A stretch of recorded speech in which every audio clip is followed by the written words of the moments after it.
Got mango juice.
A Super Bowl champion. The Green Bay Packers have won the Super Bowl.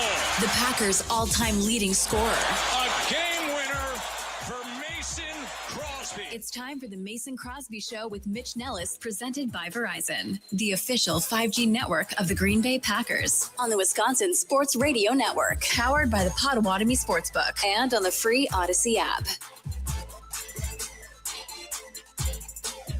There's so many reasons why I love Tommy Wirtz, like thousands of reasons. And I think today for the next 2 hours, I'm just going to list them. So get out your pen and paper, get out your legal pad. Hopefully it's the elongated one, not 8x11, by 8x14, because we're going to make the list. Like Chris Jericho and Kevin Owens had the list. That's me and Tommy. I think I'm Chris Jericho, the old grizzled veteran. You just made the list. You're KO. Yeah, I get it. I get it. I missed the very open of the show today, and Tommy hit the button for me. Yeah. That's number one. Nice. Thank you. Thank you for the acknowledgement. Yeah. I'm still a little sad about the bourbon fudge, though. So that's why you made the list. Yeah. The bourbon fudge. Like you rough. Don't know I'm addicted to bourbon. I know. Right, I know. cool, I did know. I will say, if it makes you feel any better, okay, it already does. I didn't think of you. You didn't even think of me? No. So, wow. But if I would have thought of you, bourbon, but if if you don't think of me, if I thought of you and then still didn't do it, that would be worse, right? Ooh, I can argue about this. So this is my problem. I was just talking about this with Kuhn and Rami. Like when we get into sports arguments, unless I feel really strongly about something, I can argue it both ways. And we're going to start the show with this argument. What's the name of the show? It's the Mason Crosby Show, presented by Verizon, the official 5G. I literally was about to say that. It's the Mason Crosby Show, presented by Verizon, the official 5G network of the Green Bay Packers. And if you're going to the Verizon store at Bayshore, let me know, because you and I can go talk to Mo together because Mo's the best. I actually have to go there. I've been sending texts to people and they get like a message that says like text that when they write me back, it says text not received, even though I'm getting it. I feel like it's something on my phone. I think I hit a setting incorrectly. So I got to figure. So, but Mo will know what to do in his team. His team's amazing there at Bayshore. So when I don't feel strongly about something, I feel like I'm better than most people at arguing both ways, like arguing both sides of an argument, which is great in life, but it's not so great in sports radio, in debate radio, sure, in opinion radio, politics, right? Well, you in politics, it probably is great, but we just undervalue it. Right. We actually should be able to see both sides of way more arguments than we do in society. That's just a PSA for all of you. Well, and then you wouldn't be good at politics. I feel like you'd be better at politics. Again, that is a free public service announcement. Let's be better and let's try to understand more sides, not all sides of an argument, but more sides. We were talking on 9 to noon when I do my little crossover before the show. And this was like, as I got asked the question, Tommy, I thought to myself, this would be way better if Tommy were here than if I'm here. Okay, what was because that? you have experience with this. Oh, all right. It is your opinion, and I don't even know what it is. The robots in baseball. Yeah. So what is it? The ball strike? The ABS strike zone. ABS. Thank you. Yep. Anti-lock brake system. Automatic ball strikes. Automatic ball strikes. Yep. And so I think Rami is all for it. He wants robots everywhere, getting every call right all the time. Sure. And John Kuhn is more like, I'd like the human element. And so they asked me, and I was like, I can argue this both ways. Like, I don't want egregious mistakes determining results of competition. Yep. Right? Like, I don't want the Fail Mary. I don't want a pitch 6 inches off the plate called for strike 3 in the bottom of the ninth. We don't need Kevin Gregg situations, or C.B. right? Buckner. Yep. That was I who got we it. brought up. Right. Angel Hernandez. Right. But in general, I like that there's a human element. I like that there are calls that happen in a split second that aren't slowed down. Yep. That aren't like that the super slow-mo and the super like whatever NBC, the see it, like where they go like super in and see if that foot. So you're like, not like a Hawkeye vision on tennis fan. No, I'm not. Okay. All I right. like it and I think it has a place, but I don't want it on every call. Yep. And I don't know what the right answer is because I understand that entire premise that I just introduced is hypocritical. It is hypocritical to say, I want it in high leverage situations. I don't really care about it the rest of the 90% because I do believe in refereeing a game for all 48 minutes the same way. That's not exactly true. I don't exactly believe in that. Okay. I do believe you swallow the whistle a little bit at the end of games. Yeah. Let them play a little bit, not egregiously, but a little bit. Let the boys play. I get it. What we saw in Bloomington last weekend was a travesty. Yeah. I would have loved to have seen that, but I don't know if either of those calls would have gotten overturned. Like, if they were made, they were the wrong call, but they're not necessarily getting overturned because there was contact on both plays. Yes. But and so when you look at like automatic ball strike, and it's the second inning of a May game between Detroit and Cleveland, and Jose Ramirez is up, and there's a ball, and it's called a strike. Like, man, in the second inning of a game in May, I just don't care that much. You get to September 18th, and the Brewers are one game ahead of the Cubs in the standings, and whoever the Brewers are playing on September 18th, but it's the bottom of the 8th. Doesn't have to be the bottom of the 9th. It's the bottom of the 8th. Brewers are playing at home, and they get screwed on a call. Like, that has bigger ramifications for the now you could argue they're equal. Like a strike call, like you change a May result, and now the Brewers are up by 2 on September 18th, not up by 1. And so every call is equal, but they're really not. Yeah. Because we are human and we feel our feelings. And so when you get screwed in the bottom of the 8th of a game in a pennant race, that's much different. So how do I feel? I don't know exactly how I feel, but I know you've lived some robot and because of your involvement in the Northwoods League. Yeah. Right? Like you've seen this.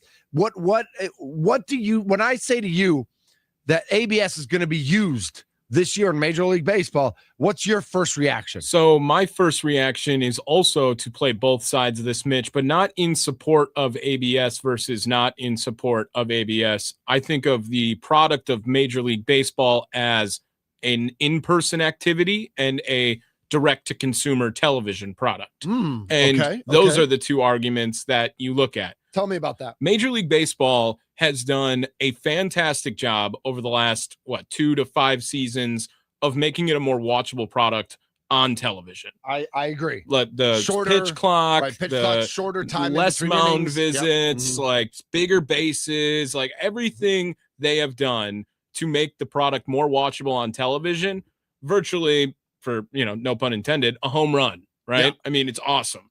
Yeah. Now, when you add in the ABS ball and strike system, I think it does the same thing. When you are not right behind home plate like you are an umpire, and you are looking at this imaginary box that doesn't exist, and you're just making a call and a judgment on that, now you can be validated on television that, yep, that was a ball, or yeah, that was a strike, or no, that wasn't a strike, right? All of those together. When I think about it as I want to go to a May game of Detroit versus Cleveland and just enjoy a day at the ballpark with some friends, drink some beers, eat some hot dogs. Yeah. And then the ABS system pops up in the second inning, and it's a call that virtually means nothing in a 0-0 ball game, but we're going to go ball or strike on this. I get annoyed. Okay. And I think that how long does it take? I mean, it's 10, right. 20 seconds. It's less than 30 seconds. Yeah. It's not like a 2-minute instant replay call that ends up taking 7 minutes. Right. Okay. Which we have enough of those already in baseball. Exactly. We have enough of those. And football. Yes. And basketball. And they should stay. And those should be a part of the product. Okay. This feels like there's going to be some exploitation of, hey, give him challenge that one, like give the pitcher a breather. Yeah. Like it's the alternative for catcher going to pitcher mound in some instances. It's almost like a false mound visit. Well, right. And the way they get around it, the momentum of the game, if things are going just poorly. Something along those lines, try to get a call. Okay. And I remember Chris Sale, he had just spoke about it a couple of days ago, and Sparky played it back as well, saying he's never going to do this, right? He's never going to challenge because the catchers are so good now. They make everything look like a strike. Okay. Like whenever it happens. Was part of what he said also that like he doesn't want to show up the umps, or did he not? Yeah, it was like he doesn't get paid to do that. I think there's part of that. Like if you challenge an ump, that could end up costing you. I just feel that Major League Baseball has made every move to make it a more watchable product on television, whether or not this does. I mean, games will be 5 minutes slower because of this. Like it's probably going to happen, and it'll go in the reverse direction, but it does add to the production value. But has baseball earned that by going from 310 down to 240? They've taken half an hour off of games. Have they earned that they get to put 5 minutes back in? Probably, but do you want Major League Baseball to mess up a good thing? Like, do you want that? Do you want to play that game? Do you want to risk it? And I also, like I said, do not believe that as watching the product on television, it's really going to mean anything. I'm more worried about in-person experience as someone who's seen a game with ABS at the minor league level. Yep. It when you have a bad umpire, like that game is going to get annoying. It's going to be bad. Right. And if you have a situation where it is a CB Buckner, an Angel Hernandez, you name it, and you have 10 of these in a game, which can happen because if you retain the challenge, you retain the challenge. Yep. There's 6 of them already in the game between both teams. 4 calls being correct in a game. I'm sure that's going to happen at some point. I do think it causes a lot of breaks in the action, and after a certain amount of them, you're like, okay, come on, like let's just get back to this human element of the game. The umpire still being there is weird. Like at this point, like why do you need a home plate umpire to make the calls at home? I guess, but it just feels very, very like you're just testing the water on what you can and cannot get away with. It's like when the NFL made pass interference challengeable, right? And now we're getting back over to this, but with the ABS system, I don't know if you've noticed this, but everyone has to get remeasured. like height and right, your listed where height. your nipple, can I say nipples? Yes. Where your nipples are and where your knees are. Where your listed height, Okay. like when you got drafted, you'd be like, oh, I'm 6 foot, right? Yeah, right. I'm just going to tell everyone I'm 6 foot. Right. And they don't really ever have to do any sort of real measurement on you for the rest of the time After in Major League Baseball. Right. Now, Interesting. because there is a science behind balls and strikes, they need to have your exact height listed. So are we redefining the strike zone because of this? Correct. Because it can't, and it also can't be letters to knees. It's a percentage. Because different uniforms have the letters at it could be, if I'm a uniform manufacturer, I would lower my letters. It's something if like I was a Brewers, I'd say put the letters 6 inches down, because then if it's letters to knees, like we're messing with that. It is something along the lines of 30% of your body or whatever it is, right? Yeah. And so that's why, I don't know if you saw this with Caleb Durbin, he got remeasured and he was 5'6.5" and instead of his 5'8" listed. Okay. And now he's, the 5'6" third baseman. And how everyone's does it feel to know that you tower over Caleb Durbin? Right. That's what I mean. It's weird to have this, but they're going to have to put something into like make this accurate the entire time. And it just comes down to like, what happened to the game we love? Like baseball is so old and it has so many dumb rules that are just like the charm of baseball to a point. I think part of this is that it is evolving though. Like, and we can't say no to technology. Sure. And the reason there's so like we just had this conversation. I know that our friends on KISS, we're talking about like 23andMe and Ancestry.com. And like back in the 70s and 80s, you adopted a kid. You never thought that would come back, right? You never thought we'd have the technology where people are testing. Like we live in a different world now than what baseball was like in the 50s, 60s, 70s, and 80s. Like it is evolving. And how do we find that balance, Tommy? Well, and on top of it, baseball being as old as it is, the amount of data that you can collect is way more than any other North American sport going on right now, especially in the Big Four. Football is like 40 years behind baseball, basketball even more, and hockey, they weren't really keeping stats when they had 6 teams, right? So this is, I am not really anti-ABS. Okay. I want that to be official because I do see the positives in it, but I will not be surprised by people who become anti-ABS. Okay. That's where my thoughts on the automatic balls and strike system lie. I do think that we're going to see people get frustrated with this product. I am assuming that they're going to have mistakes along the way because it's technology, and how many of us have never been able to get our camera to work in a Zoom call or our microphone to work? Like this is now on a massive scale. Yeah. I do think that people are going to probably like it. And I do like the element of like fans could, get behind their guys and say like, tap your head or something like, right. But it just doesn't. It's also a little too much. It's a little too much. If we're going to go down pitch by pitch in baseball history, like this could have changed the course of everything. 414-677-1250 is the Nicolay Law talk and text line. 414-677-1250. What do you think of robot refs? What do you think of robot umpires, specifically with ABS, but overall in general as well? 414-677-1250 is the Nicolay Law talk and text line. Give us a ring or shoot us a text here on the Mason Crosby Show. No Mason, he's golfing with Terrell Buckley, among others today. T-Buck in the house at the, what's the name of the, you looked it up, right? The Pro. At the Pro. We'll have to look up the standings of that. So as well. Oh, you got them?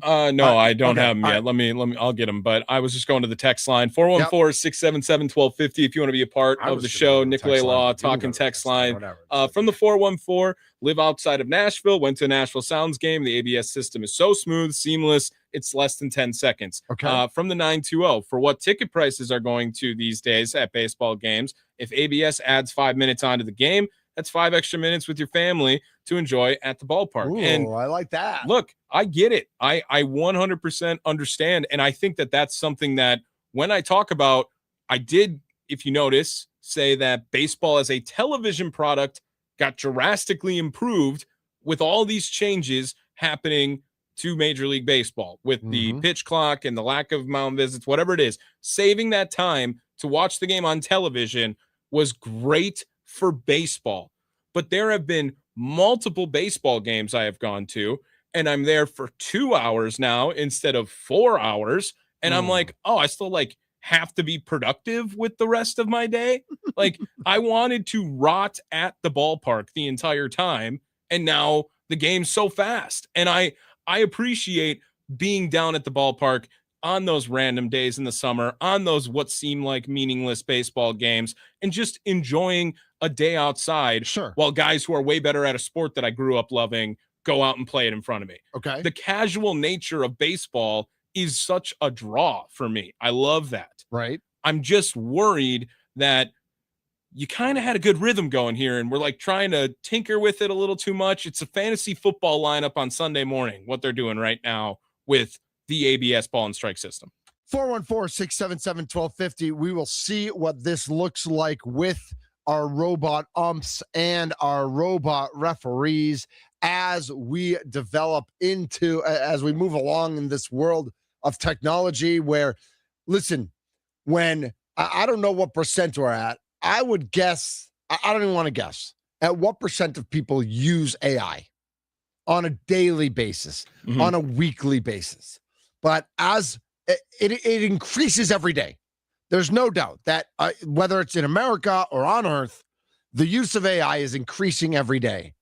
And if there's a way to use technology to make things better, I think it behooves us to at least do our due diligence. There's nothing to say. I mean, I don't think this will happen. I'd be shocked if this happened. But 3 years from now, we could say ABS was a failure, and we're done with the experiment. Sure, we're not going back to it. I don't see that happening, but I also don't see it. I don't see it expanding to a point where every pitch is reviewed either, which is, I think, our fear is that every borderline pitch gets reviewed, where there's just complete disagreement. There's anarchy between pitchers, catchers, and the hitters. And the umpire just wants to like crawl into a hole because a pitch is like a third of a centimeter off the black, and they called it a strike because they're set up over the catcher's other shoulder. So to them, it looks like a strike. Like to be that nitpicky, I think really would hurt the sport. 414-677-1250 is the Nicolay Law Talk and Text line. Oh, that TV is off. Who we got, Tommy? We got Harley in the VA here. Oh, Harley in the VA. Harley, you're up on the Mason Crosby Show with Thunder and Tommy. Hi, guys. How you doing? Good, Harley. I'm not bad. 72 years old. Been watching baseball for 6 decades. I hate this. Okay. This is. Let me go back just a couple. I hate replay. I mean, baseball is a Puritan game. It's the smell of hot dogs, just the whole atmosphere, I think, is going to be ruined by this. As you guys were alluding to, are we going to now look at every single pitch? I think we're going to go there. Are we going to go to robots on, second base, third base, outfield? I mean, when's it going to stop? So Harley, here's my question for you, because as we talked about, like, we all know that, millions and millions of people are using AI and helping them at work. And AI, to this point has not really cost people jobs, but there is the fear that in the next few decades, people could lose jobs because AI is taking over. But we've also seen an amount of technology help in sport. Like, you can argue till you're blue in the face whether it helps or hurts the NFL that we have instant replay.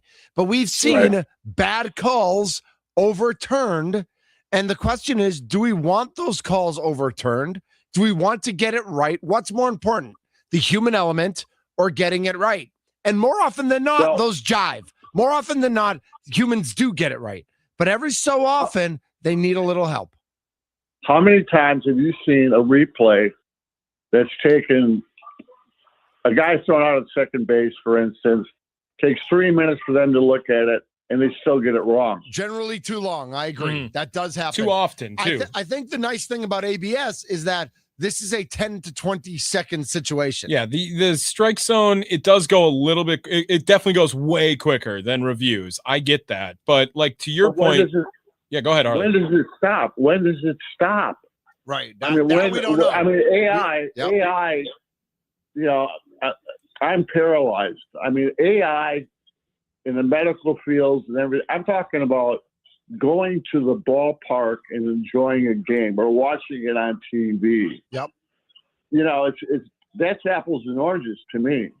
Again, I hate it. I mean, that's fair. I'm sorry. And Harley, you are allowed to hate it. We appreciate the call. Keep calling in. Thanks, Harley. Yeah, thank you. And you know what? Harley's 72 and he has earned that opinion. And I honor all opinions. Like you are allowed to hate. You are allowed to hate all elements of technology in sport. From the 920, as an umpire for football and basketball, myself, unless you've done it behind the plate or on the football field or the basketball court, I don't think anyone should challenge anything. I hate challenging things that take away from the fun of the game. Let us do the job we get paid for. Don't let robots come into sports. Said the same thing on the last show. But I have now, I'm going to call the action here. If you're an umpire, call in, because that is another thing here that I think it is fair to default to them then in this situation. Are they fans of like, hey, I want to make sure I get this call right? Or should we have this human element in here? Like if there's like, what's more important to umpires, getting it right or getting it human? Yeah. And with the acknowledgement that far more than 90%, generally far more than 95%, those are the same. Getting it right and getting it human are the same because the human umpires, the human referees are getting it right. But every so often, something gets missed.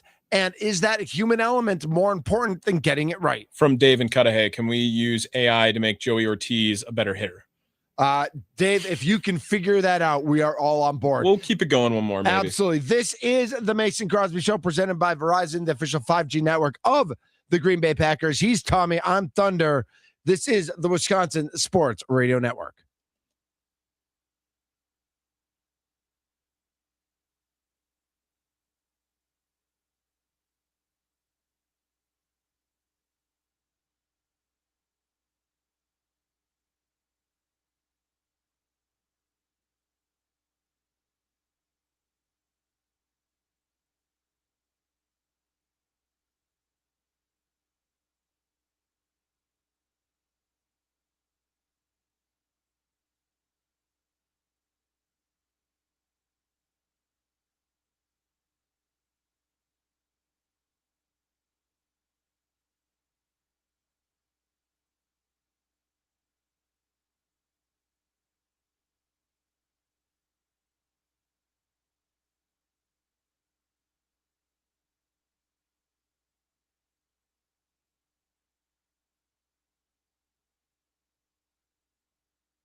All right. If pilot is the most important person in a bobsled, and it's me, Mason, Tommy, and Charlie, who is driving? It's either Tommy or Mason is the pilot, is driving.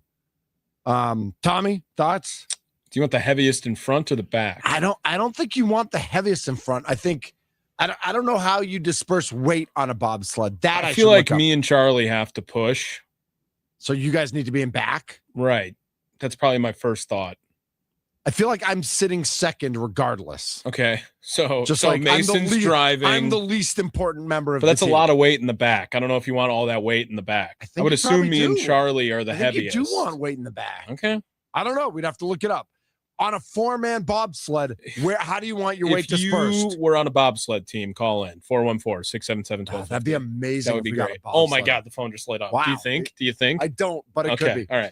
414-677-1250 is the Nicolay Law Talking text line. We're asking you what you think about robots as referees, as umpires.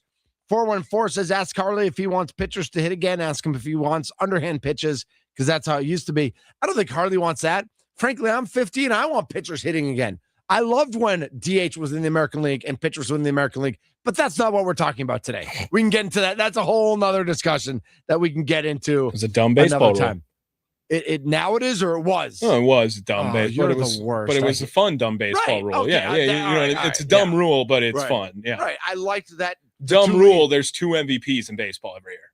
Like the American League and the National League. Dumb rule. So I think my generation would say I loved that because, again, American League and National League weren't like the NBA or the NFL. They were separate entities. Well, now they play everyone. Right. So it's dumb rule. Dumb rule. You're not wrong. My name is Mitch Nellis, a.k.a. Thunder. He is Tommy Wirtz, a.k.a. Thomas. And we are the Mason Crosby Show. Mason is golfing. We think back on Friday. And honestly, like, he's just going to talk about golf for 2 hours. So I can't wait for that.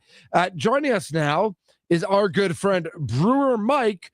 Brewer Mike, not only one of the greatest Brewer fans on the planet, but also a long-time umpire and referee. And so he will have an opinion on this topic for sure. Brewer Mike, how are you today?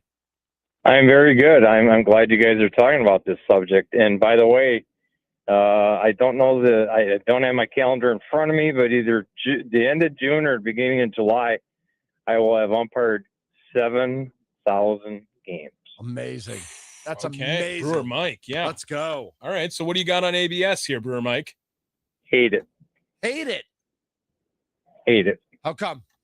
I'm just like that gentleman. I'm not 72, but I'm getting there. But I hate it because it's gonna there's gonna be questions. Well, what happens if the thing breaks down? In the middle of the game, eighth inning, it's game 7 of the World Series, and it's a tie game, and there's a questionable ball and strike, and the thing blows up.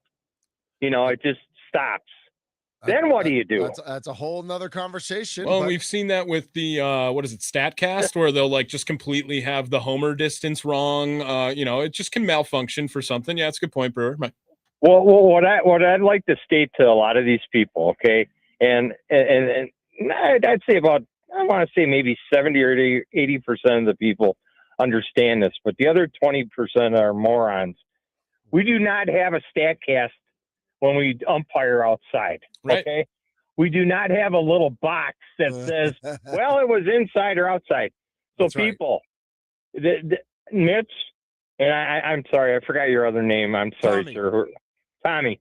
Mitch and Tommy, we never had that back in the 70s, 80s, 90s, right. 2000s. But now we have it. Hey, Brewer Mike, I would argue there were way more wrong calls in the 70s than there are now. I agree. I'm telling you right now, we still have bad, terrible umpires. I have to bite my lip. And the thing, you know what I hear the first thing when I come onto the field? Oh, here comes, Joe West, or here comes, so on. And I'm like, no. And then they get around. They know I'm a good, believe it or not, in almost 7,000 games, do you know how many times that players actually told me, you suck, or you're out of here? How many times? Probably a handful. Okay. I'm dead serious. Yeah, I And believe I'm not patting myself on the back.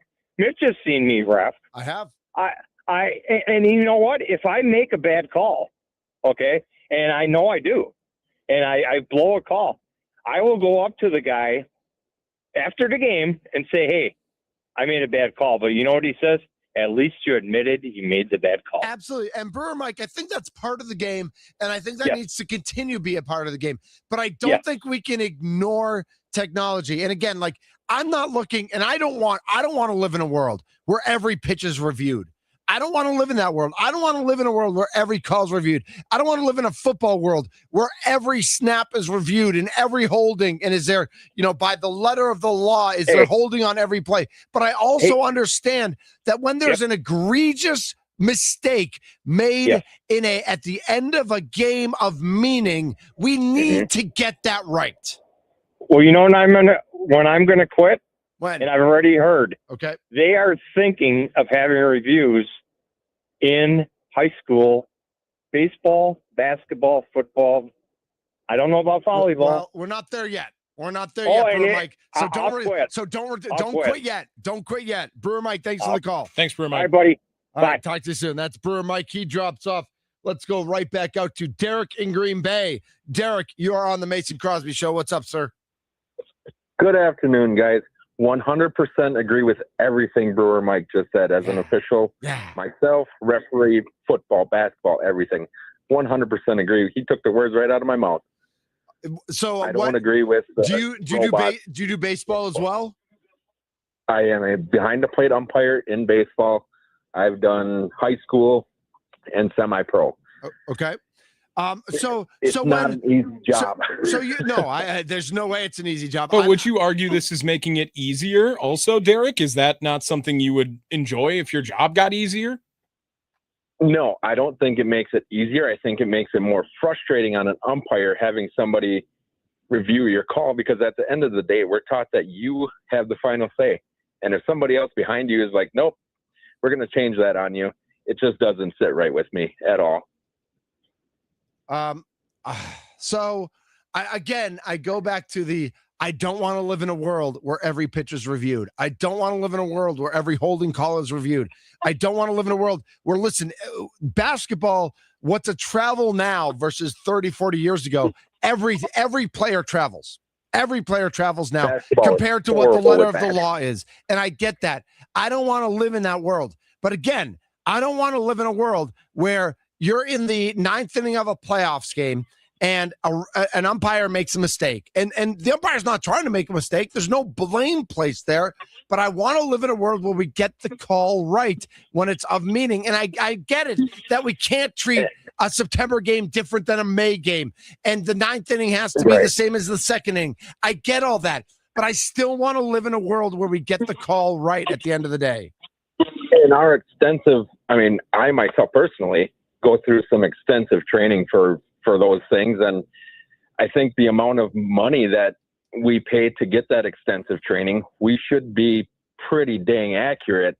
Which you are. Without having a robot. Right. And you are pretty dang accurate. But every so often, a mistake happens. Again, it's not done on purpose. Right. And then I feel like then we move on to the next play.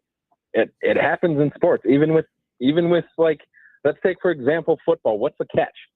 Do we know what a catch is? Oh, my gosh. Nobody knows what a catch is anymore. And I like this angle you have here, Derek, too, with baseball especially. Like, it's a game of failure, right? I mean, you're going up, you're hitting 300, and you're the best player in the league if you're doing that. Like, sometimes you do everything the right way, and it still just doesn't go your way, right? It's all about moving on to the next at-bat, the next play after you make an error, and how should that be treated any differently for an umpire who might get a ball or a strike wrong? Yes, that's my thoughts. That's how I feel personally being in that position. All right. Hey, Derek, keep up the good work. And I would say to you, I would say to Brewer Mike, and I would say to all of our because I know it's a tough job. And I know the numbers are getting less and less. I mean, my daughter plays high school basketball, and we see the same refs at every game because there are fewer and fewer referees out there. If you're refereeing, if you're umpiring, tune out the jackwagon parents, tune out the coaches who don't know what they're talking about and don't know how to lead with kindness. And we know you guys are doing it because you love the sport and you also believe in doing it right. And so thank you for your hard work. All right. Thank you, guys. You bet. I love umpires. Like listen, this is not the same. I play in a Sunday morning rec league. We have 2 refs at every game. They referee youth tournaments. They referee high school. They probably referee some junior college and stuff like that. And man, I get into them sometimes, but it's always respectful. Yeah. Like I got a tee 2 weeks ago, Tommy. Of course you did. And the ref came up to me after the game and said, I shouldn't have teed you. You didn't say anything. And it's kind of like a Doug Gottlieb situation, except the ref said, like, you didn't say anything disrespectful. You kept it going a little too long, but you never made it personal. You made your point. And I actually saw you turning around that you were done with the conversation. And I shouldn't have teed you up. But I wanted to send a message to everybody else that, like, we didn't want this to go further in the game. Sure. But I also have a problem with that then too. Well, actually the other ref said it. That ref who teed me up didn't say it. Okay. But the other ref said he never should have teed you up. Yeah. But it was more like, I always, I talk for a living. I'm a talker. I will talk a lot, but I also think like there's a respectful way to talk to our umpires that I think even with this review, even with robots coming in, we still need to demand that decorum from the parents and from the friends and from the coaches and from whoever it might be. Couple of things coming in here real quick. Philip says in the YouTube chat, we were going to have this eventually. Horrible umps like Angel Hernandez just accelerated this. From the 353, we also got let's get the call right. We are changing as humans in sport. We are faster. We are stronger. Let's use science to help this entire time. That comes from Low T in lacrosse. 920 says get back to real baseball. Get rid of the DH. If you can't play defense, you can't play ball. I love the old school talk on this. And then 3-5. Low T also says, let's get the call right. Kick to the curb, the traditionalists. I think there's a happy medium here. I do. I really believe in the happy medium. He's Tommy Wirtz. I'm Mitch Nellis, aka Thunder. We got more of your calls coming up, more of your texts. We've got some comments coming in on the YouTube channel as well. Do you believe in robot umpires? This is the Mason Crosby Show presented by Verizon.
This is the Mason Crosby Show presented by Verizon.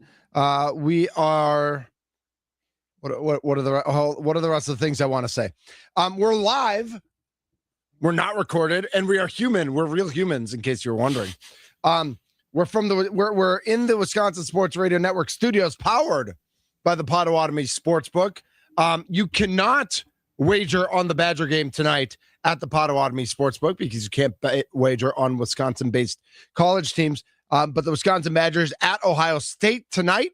Badgers 1.5-point favorites at Ohio State. The Badgers, of course, now ranked 24th. They are 18. There go my headphones.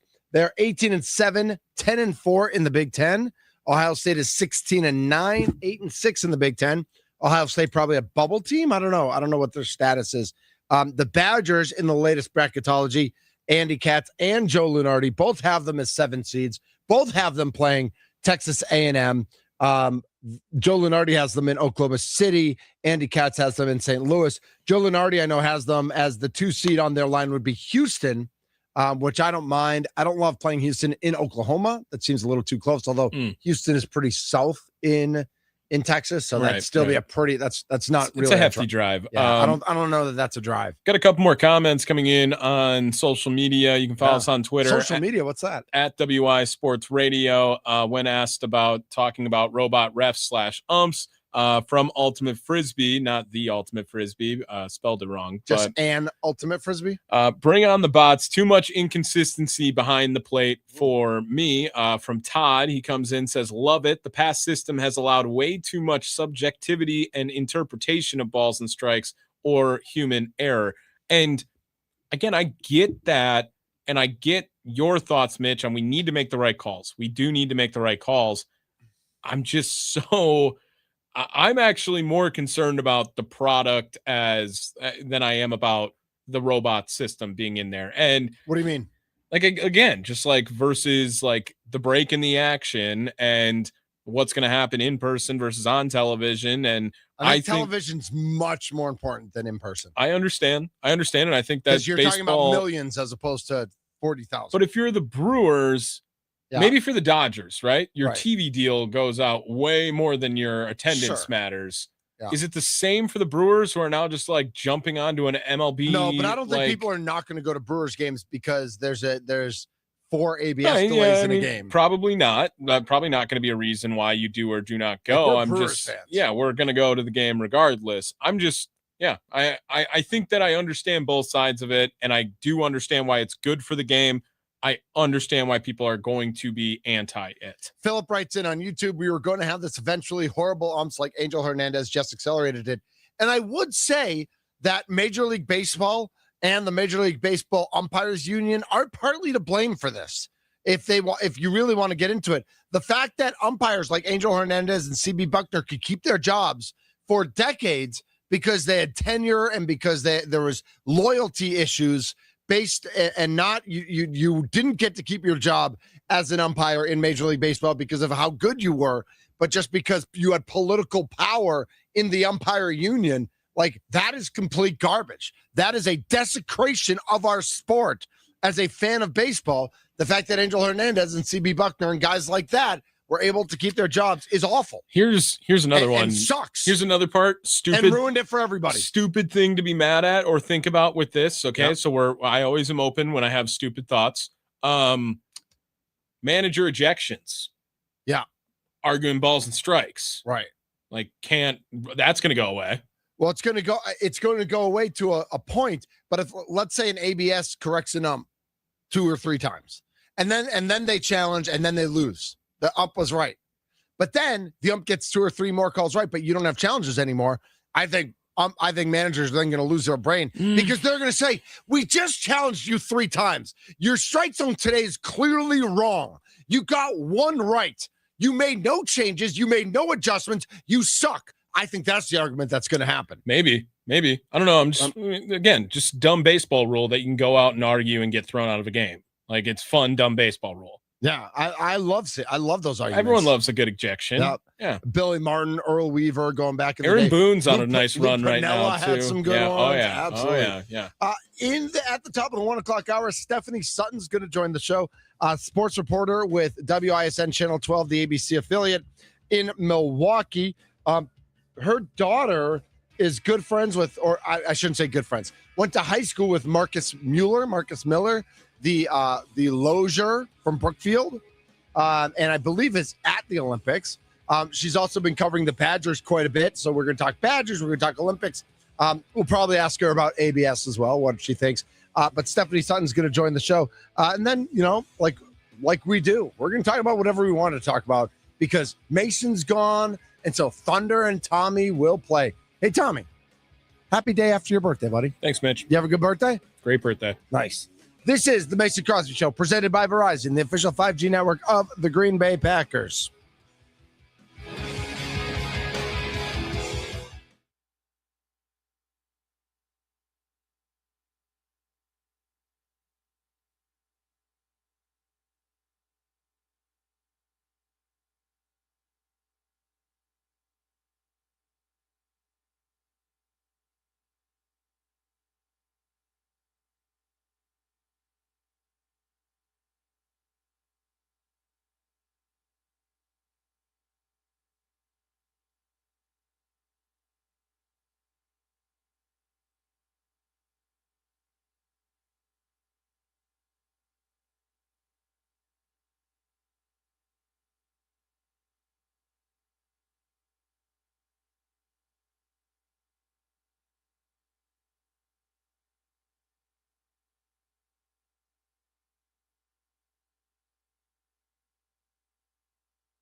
A Super Bowl champion. The Green Bay Packers have won the Super Bowl. The Packers' all-time leading scorer. A game winner for Mason Crosby. It's time for the Mason Crosby Show with Mitch Nellis, presented by Verizon, the official 5G network of the Green Bay Packers, on the Wisconsin Sports Radio Network, powered by the Potawatomi Sportsbook, and on the free Odyssey app.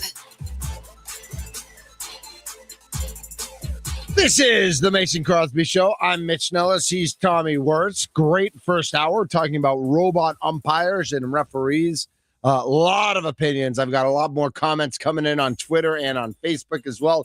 Remember, you can always chime in on our YouTube channel at WI Sports Radio. We've got Twitter feed going as well, where we are always there on video. We're always here noon to 2. Sparky's here 2 to 5 on Wisconsin Sports Daily. Served up by Wendy's. Wendy's tendies for Sparky. Man, is there a menu item at Wendy's that Sparky does not love? No. I don't think there is. And no one plugs the chili harder than Sparky. No, well, yes and no. I think that people go hard for Wendy's chili. Well, not he's just like, Sparky. hey, if you're broke, $15, you'll eat for a week. Get that bowl. Like Wow. that's Like how the he big, like that's the big oh the yeah big carton. Yeah. Is it kind of like I don't want to plug a competitor, but no there's- just get the Wendy's chili. Yeah, just get the $15 one. Yeah. And you'll eat for a week. Yeah, he says All right. that's the All way to move. I got it. Happy Mardi Gras, everybody. Happy Fat Tuesday, right? Today's Mardi Gras. You got any beads from anybody, Tommy? I've not yet. No beads yet.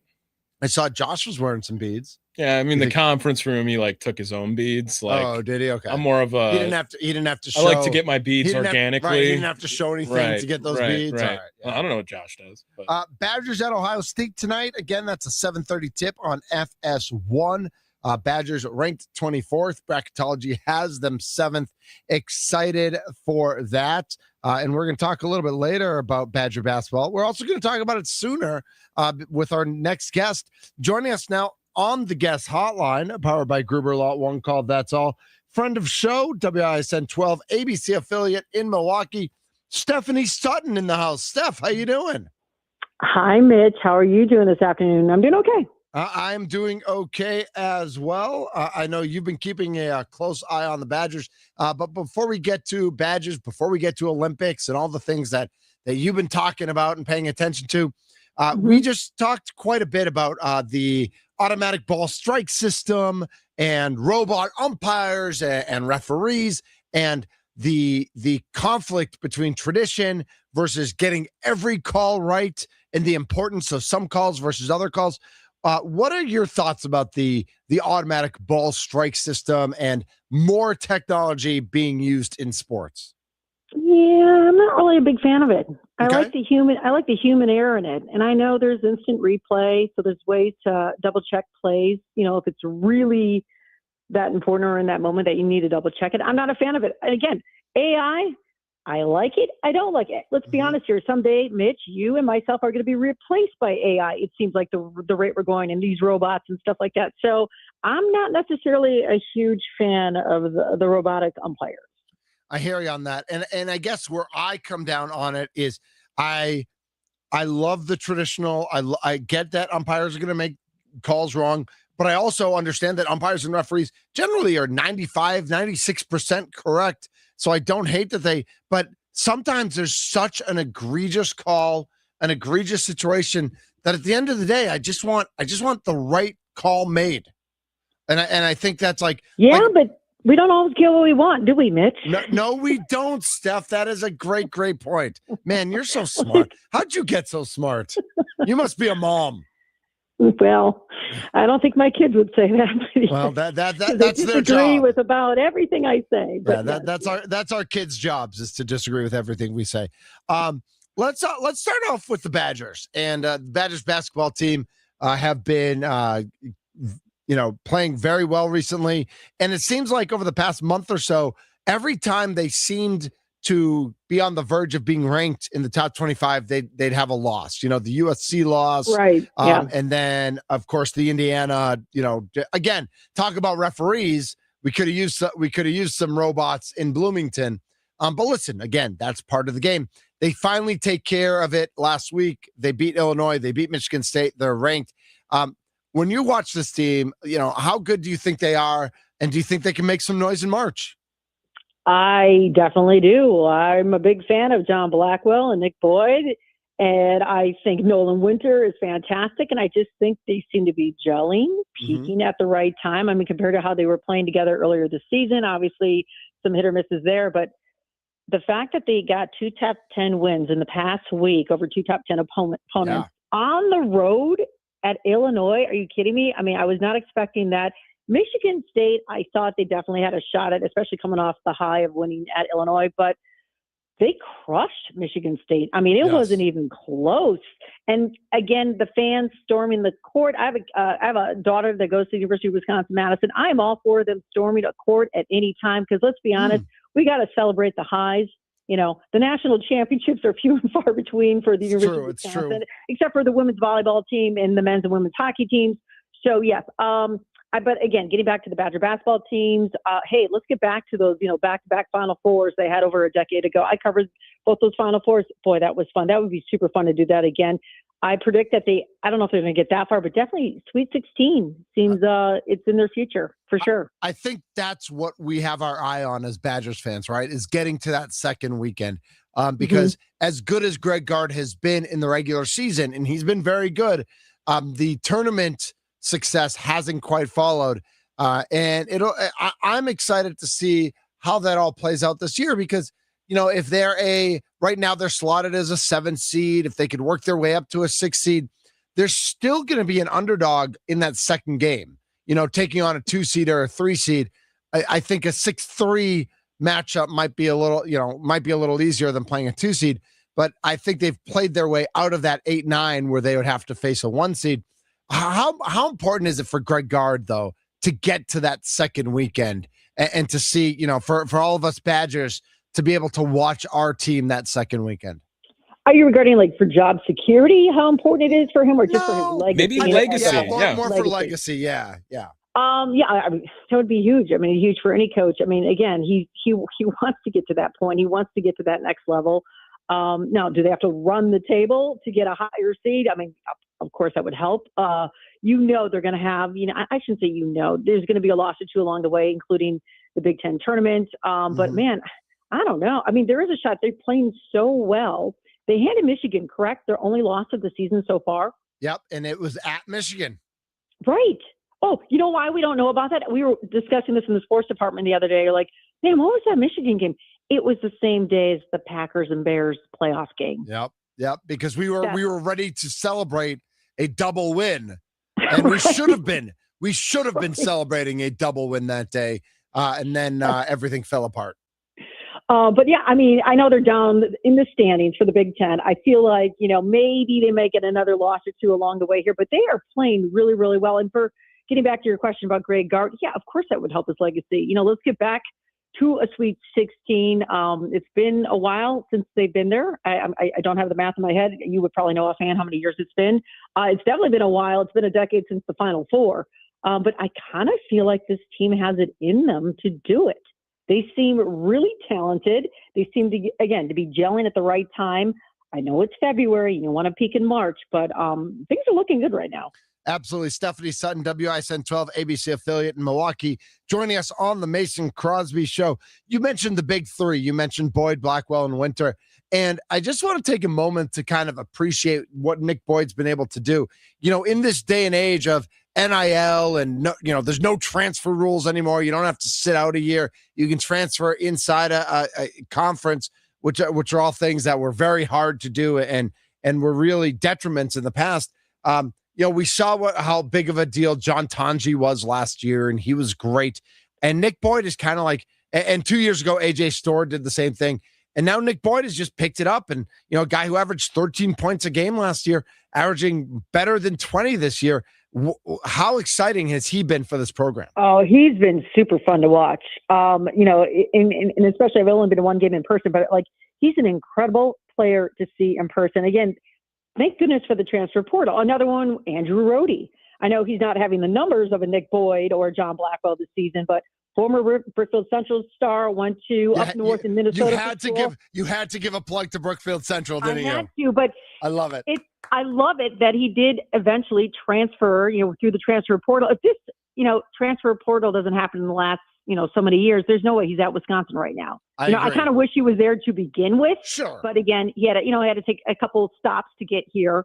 And I think he's definitely, helping out the team as well. But, getting back to Nick Boyd, that is so exciting to see a player just, it just says about what team you are on, you know what I mean? And the way the coach uses you. And I think he just seems to be working best in the gray guard system right now, Nick Boyd.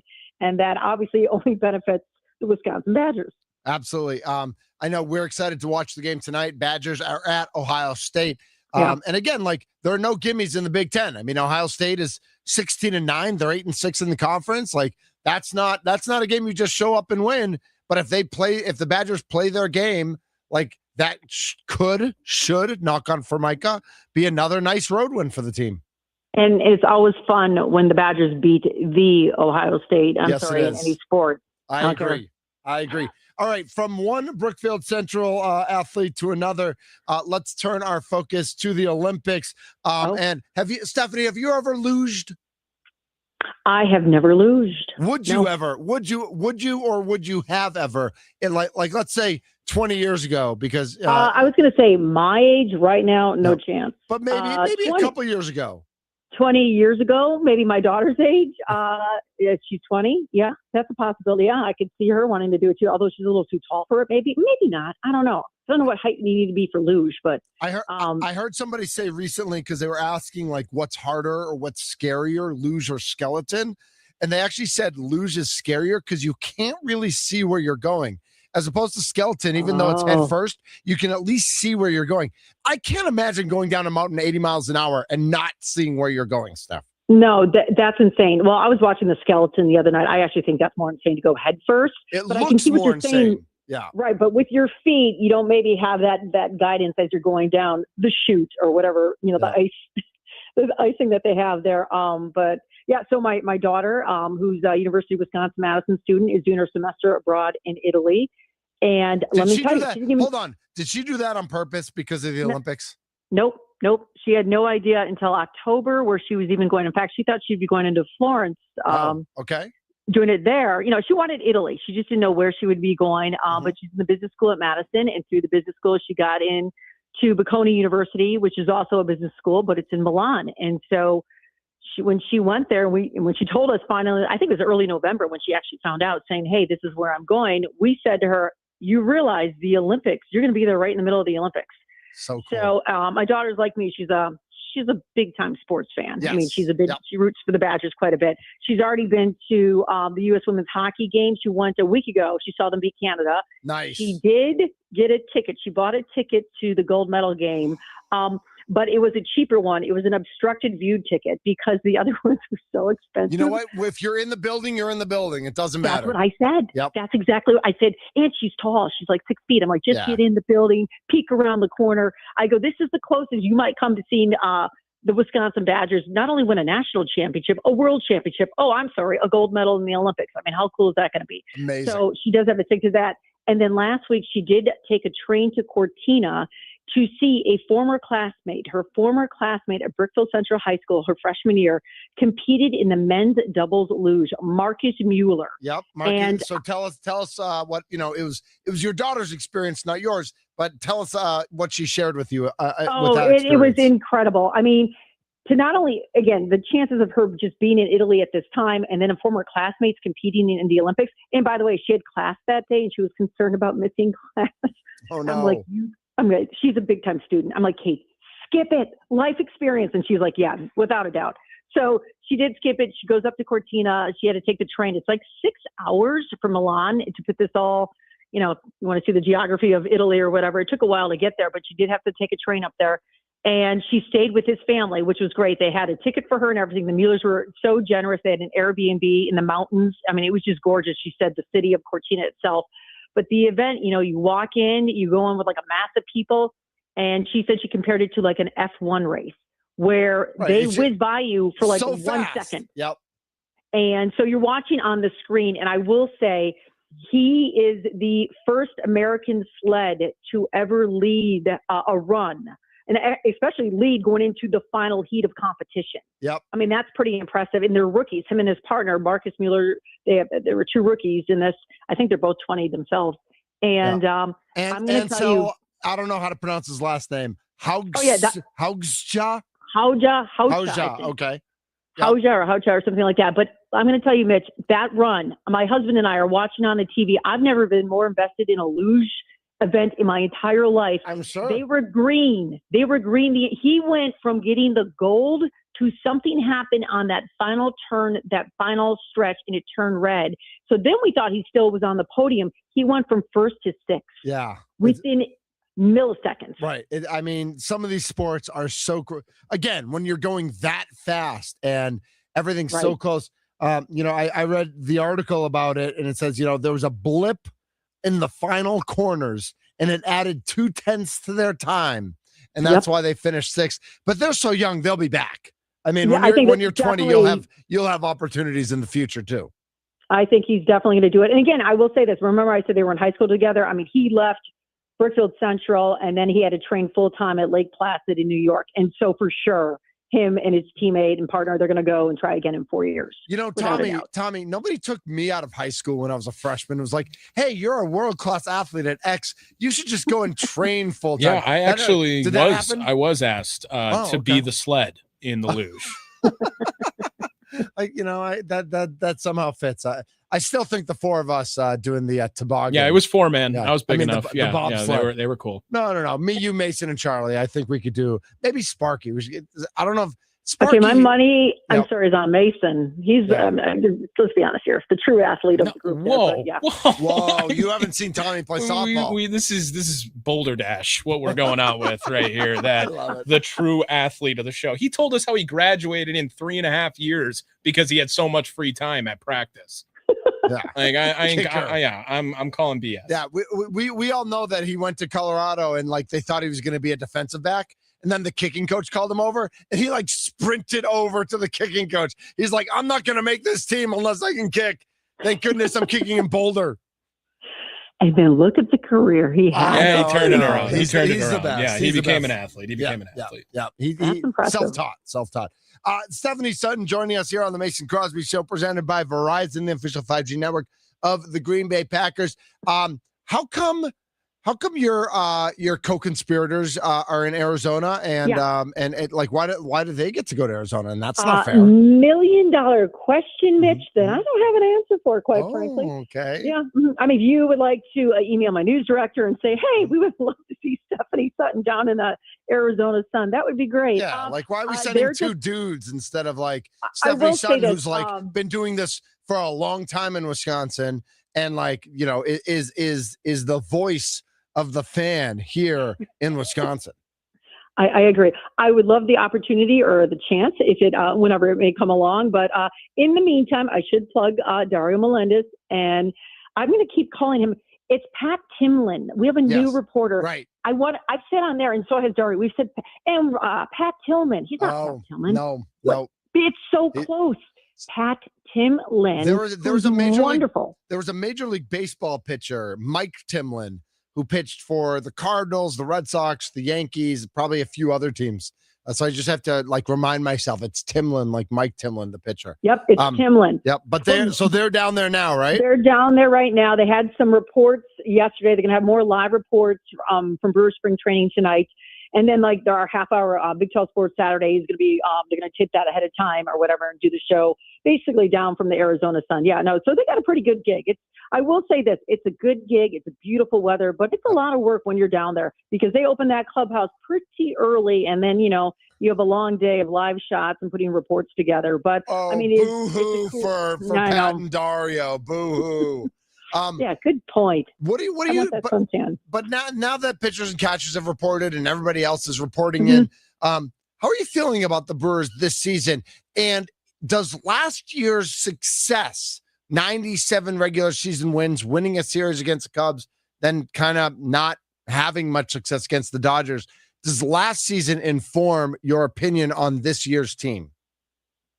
Yeah, they can sure do a lot with a little payroll. Yes, I think yes. Well, I mean, until they met the Dodgers, after that first round, we were like, oh, here we go.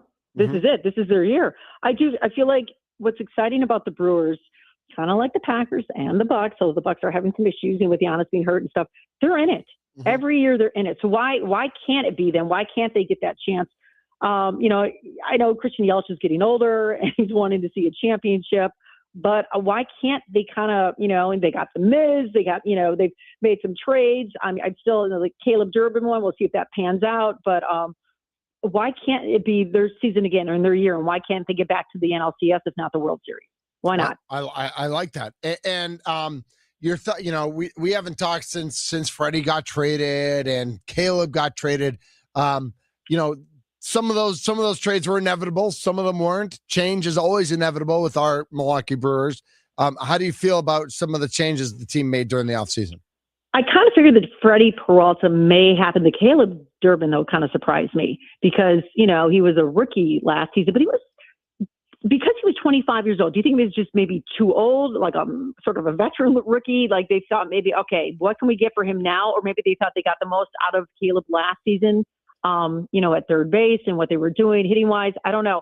That one I'm a little not concerned about, but that should be interesting to see how this sort of unfolds for the Brewers. And then he did get some young pitching prospects. I guess it's always good to get pitchers because you never know. Because we all see, seriously, every September, does it not seem like we just don't have a pitching, like the starting five, like 2 or 3 are always hurt. Yep. So that would be nice to have beef up your bullpen, your pitching staff a little more to see where this team can go.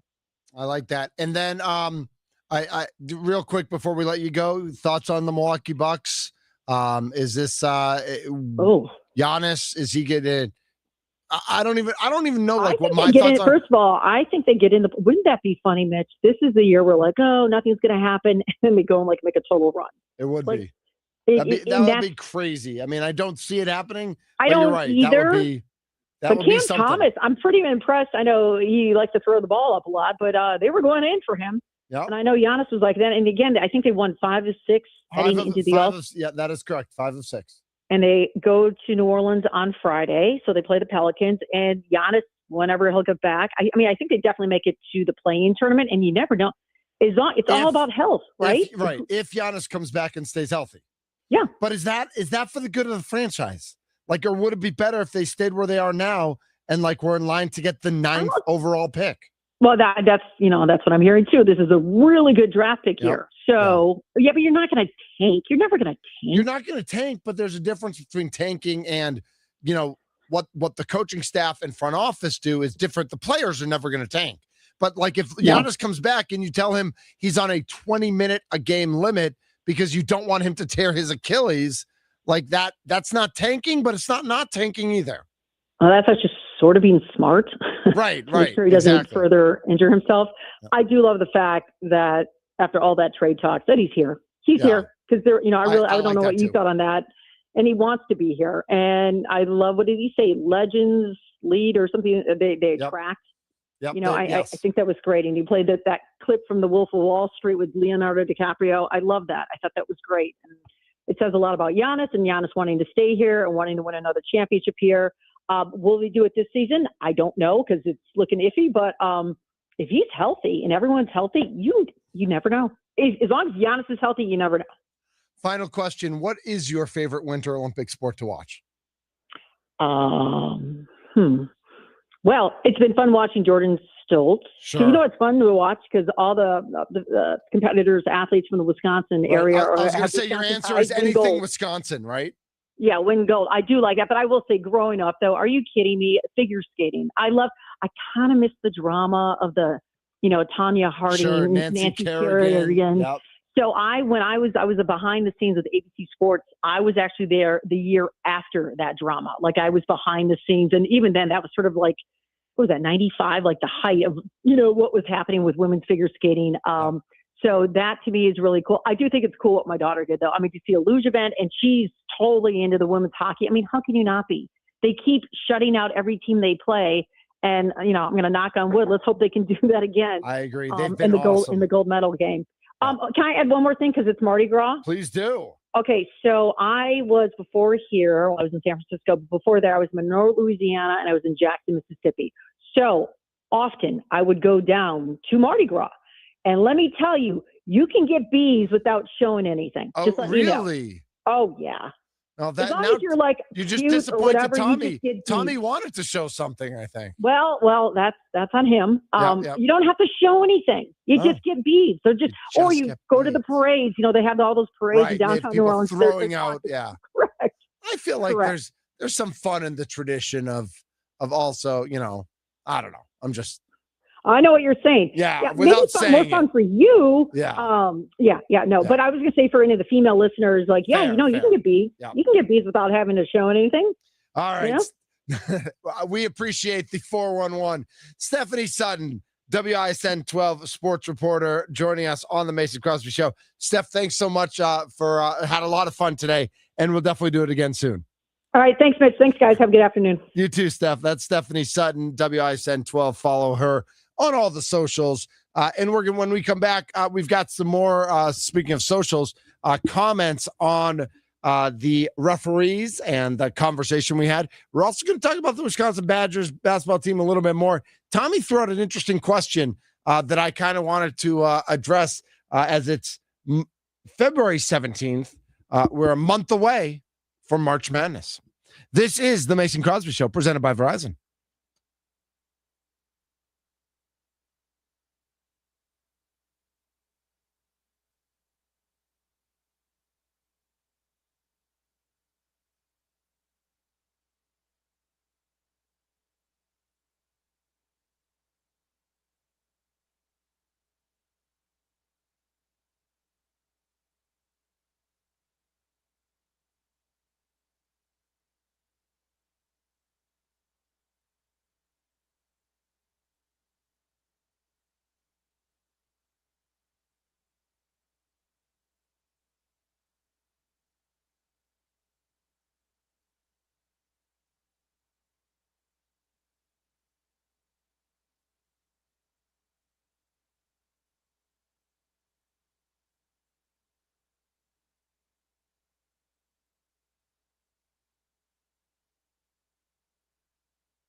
This is the Mason Crosby Show. Again, our thanks to Stephanie Sutton, WISN 12, ABC affiliate in Milwaukee, for jumping on. She joined us on the guest hotline, powered by Gruber Law.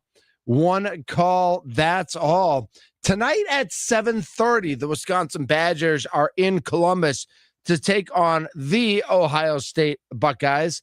Badgers 18-7, 10-4 in the Big Ten. Ohio State 16-9, 8-6 in the Big Ten. 10-4 puts the Badgers, let's see, 1, 2, 3, 4, fifth, tied for fifth with Michigan State. 8-6, Ohio State tied for eighth with the Iowa Hawkeyes, who come to Madison, I think, next week in a battle there. And Tommy threw out this question to me earlier today. Are the Badgers now, or are they becoming must-watch TV? And I want to kind of couch this conversation first with the expectation that here in Wisconsin, whether it's UWM, UW Green Bay, Marquette, or Wisconsin, I think there's a lot of fans, especially casual fans, who don't pay a whole lot of attention until Christmas or until New Year's. And that's generally when conference season starts.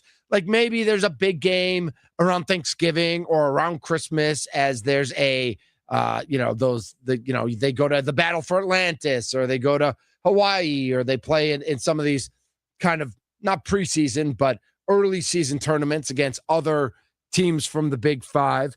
But then you get into conference play, and then you really start to judge how the teams measure up. Now, Marquette obviously has struggled this year. They're at they're 9-17. UW Green Bay has played much better this year than they did last year. UWM probably not playing as well as they would have hoped in the horizon this year compared to last year and compared to some previous years. But the Badgers, having won they've won 7 of 9. They've won 2 in a row. They've won at Illinois. They've won at Michigan. They beat Michigan State.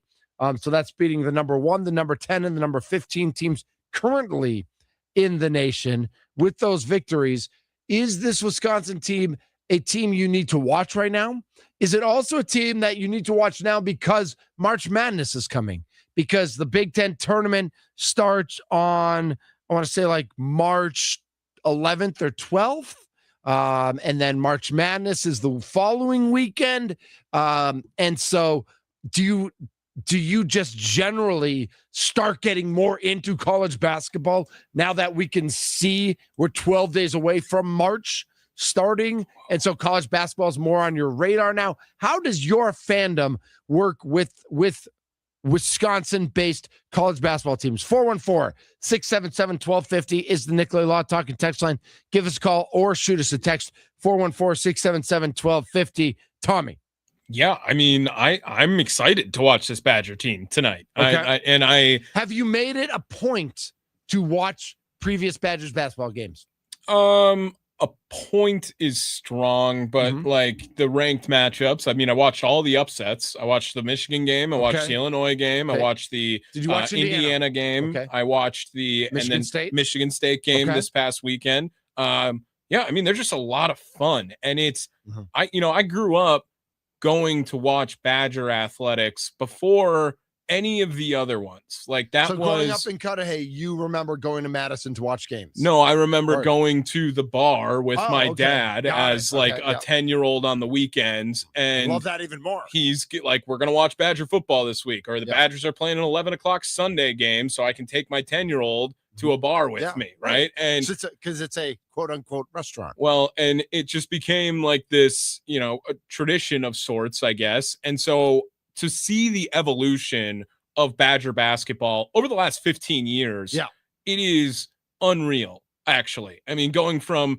like Ron Bruzewicz Badger era is where I grow up starting to watch, to now Nick Boyd. Like these are couldn't be two more polar opposites of players and the play style of Badger basketball. And it's just been two different coaches, one from the tree of the last coach. Right. It's true. I bumped into Bruzewicz in Jerusalem one day. Okay.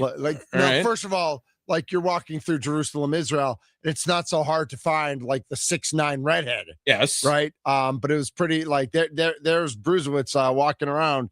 And so I did a video with him and I got him. he was playing in Israel. I mean, he was playing professional, and that's why he was there.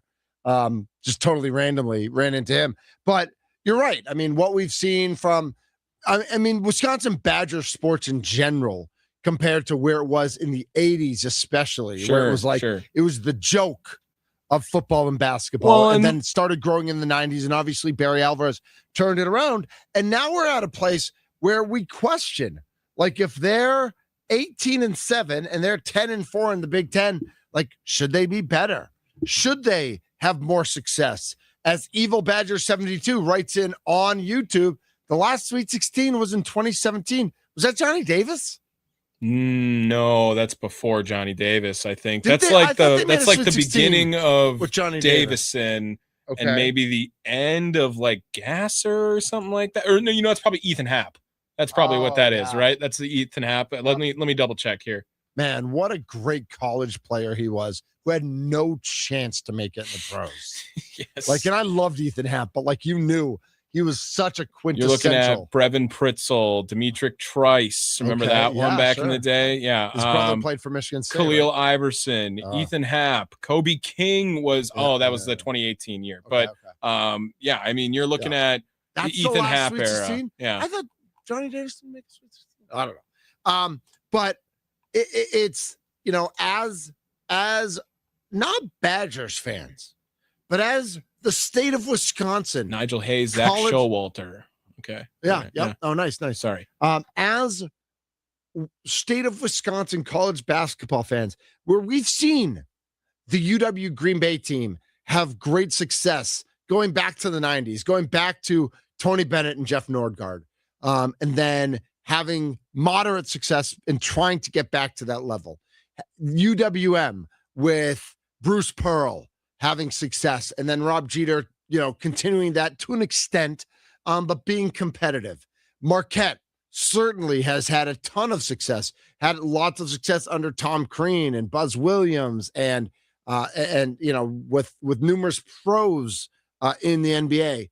And what the Badgers have been able to do, with 4 D1 programs, we've had quite a bit of success. And so in a year like this, where Marquette is as down as it is, and Green Bay's not quite where it thinks it's going to get, and I'm guessing with 4 wins last year and 15 this year, or whatever it is, that they think they're just going to get better and better. Though it is hard for mid-majors to get better and better, because if you have a good player, odds are they're going to transfer to a major. They need to figure that out. UWM needs to figure out what their identity is going to be. But we've had success with these 4 teams. And that's not even to count, what UW Whitewater has certainly done athletically over the past number of years, both in basketball and in football, of course. But are you watching college basketball? 414-677-1250. Are you paying more attention? Has that, were you always paying it? Like, are you just a college basketball knucklehead? Or have you flipped that switch yet to get into college basketball? And is it because the Badgers have been better than you expected, or because they've played well, or had these couple upsets? Or is it just the time of the year that it's like, hey, we're getting toward the end of February. It's time for me to start paying attention to college basketball. So I have some more enjoyment when I watch March Madness, because I think part of that exists. There was a great game yesterday that I just threw on because I saw it was on TV when I was ready to watch some TV. Iowa State, Houston was a banger of a game. What was it, number 5 versus 2 or something? Yeah. Iowa State hit a big shot at the end, won the game. I mean, kind of a collapse from Houston at the end. I think this time of the year is college basketball season, and especially when the NBA is in All-Star week, and everyone's pissed that tanking is so relevant right now. The purity of the sport of basketball. For Bucks fans, for state of Wisconsin fans, tanking hasn't been relevant in a long time. Right. I mean, it's just the purity of the game of basketball is significantly better at the college level. I mean, I'm not saying these guys are more talented. It's a different sport. I've argued that forever. Like, it is 100%. A different sport. If you are looking for what you do down at the YMCA or at the park in the summer, and if you're looking for that in the NBA, you're watching the wrong thing. You're watching the wrong product. It is a different sport. So the Badgers play Ohio State tonight at 7:30. That's on FS1. Before that, talking about other big games like you watched last night with Houston and Iowa State. and Iowa State. Yep. Michigan's at Purdue tonight. So number 1 at number 7. That's at 5:30 on Peacock. Yep, that'll be a good one. Yeah, that'll be a fun one to watch. And as we get into the weekends now, and as we get into conference play, I think we talked about this last year a little bit, Tommy, where like there are days of conference tournaments that I enjoy more than NCAA tournament days. Well, the best. Okay, that's interesting. I was just gonna say, first weekend is like unmatched. And I'm in saying my mind. the weekend before that It's sometimes good. is even better. It's good. And those Thursdays and Fridays, because first of all, you have more games. There are more games when you have all the conference tournaments Are going you a on. fan of And watching? you have more natural rivalries playing each other. Are you a fan of watching Selection Sunday? Not anymore. I did love it for a while. I feel like to me it's lost its luster. Maybe because like we all walk around with the screen, Right. and so like it's on our phone. I do like to see whether it's Wisconsin, Marquette, UW Green Bay, or UWM, if they're making the tournament, where they are placed and when they are playing. And I remember the year they made the run to the national championship, being so excited to watch Selection Sunday after the Big Ten championship game where Kaminsky and Decker, they won it. Right. And it was like, are they going to be a 1 seed now? Like, Right. this is awesome if they are. Yep. Sure enough, they were. But I think it loses a little bit of that luster today. Maybe it is because of screens. I also think it was more fun when I was in college and then post-college when I was younger, because a lot of times if they were within 6 hours, I was going. I drove to Charlotte. I drove to Pittsburgh. I've driven to Indianapolis. I've driven to watch the Badgers play basketball. And so, if they could get placed in St. Louis this year, like in a past life, I would have driven to St. Louis. Now I will be in Arizona that weekend this year, so I'm not going. But I'm excited to go to Arizona, go to spring training. The Bucks are at the Suns and watching the first weekend in the NCAA tournament. So I'm going to be living the dream that weekend, a month from now, no doubt about it. When we come back, we will wrap things up here on the Mason Crosby Show, presented by Verizon. It's Thunder and Tommy. Tommy is 26 plus 1. You know what? It's still statute of limitations. You can still wish Tommy a happy birthday, everybody. This is the Mason Crosby Show.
Sometimes I feel bad for people on YouTube. Like, I love everybody who's watching us on YouTube right now, but the fact that you don't get to jam out to Journey right now and everybody on the radio does, just like, feel a little bad. I don't know.